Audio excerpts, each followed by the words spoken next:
بسم اللہ الرحمن الرحیم نحمدہ ونصلی علی رسولہ الکریم اما بعد۔ میں ہوں حافظ گلزار عالم اور آپ دیکھ رہے ہیں لرن ود حافظ گلزار۔ بنیادی اسلامی تعلیمات یا آسان دینی تعلیمات پر مشتمل ہمارے اس کورس میں آج ہم سبق نمبر 6 پڑھنے جا رہے ہیں، اور اس میں ہم پڑھ رہے ہیں اسلام کے کلمے۔ یہ وہ کلمے ہیں جو 4 ان میں سے تو بعینہ احادیث سے ثابت ہیں، اور بقیہ 2 متفرق ان کے الفاظ مختلف احادیث سے ثابت ہیں۔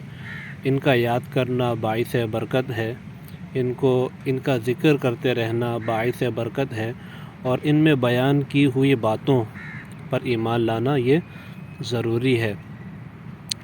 ہم ان کلموں کو پڑھتے ہیں، ان کو غور سے سنیے، ان کے الفاظ درست کیجیے اور بار بار سن کر اور پڑھ کر ان کو یاد کیجیے۔ اول کلمہ طیب، طیب معنی پاک، لا الہ الا اللہ محمد الرسول اللہ۔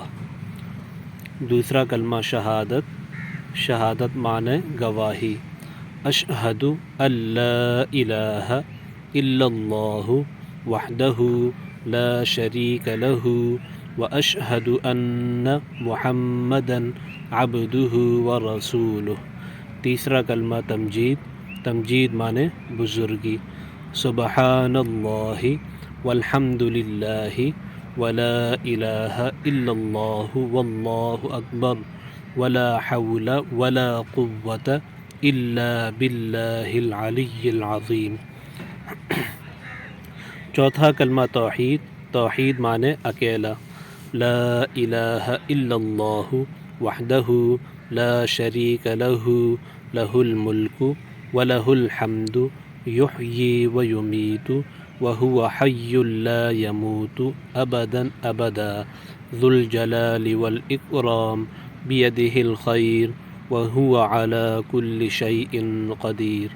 پانچواں کلمہ استغفار، استغفار معنی توبہ کرنا، استغفر اللہ ربی من کل ذنب اذنبتہ عمدا او خطأ سرا او علانیة واتوب الیہ من الذنب الذی اعلم ومن الذنب الذی لا اعلم انک انت علام الغیوب وستار العیوب وغفار الذنوب ولا حول ولا قوة الا باللہ العلی العظیم۔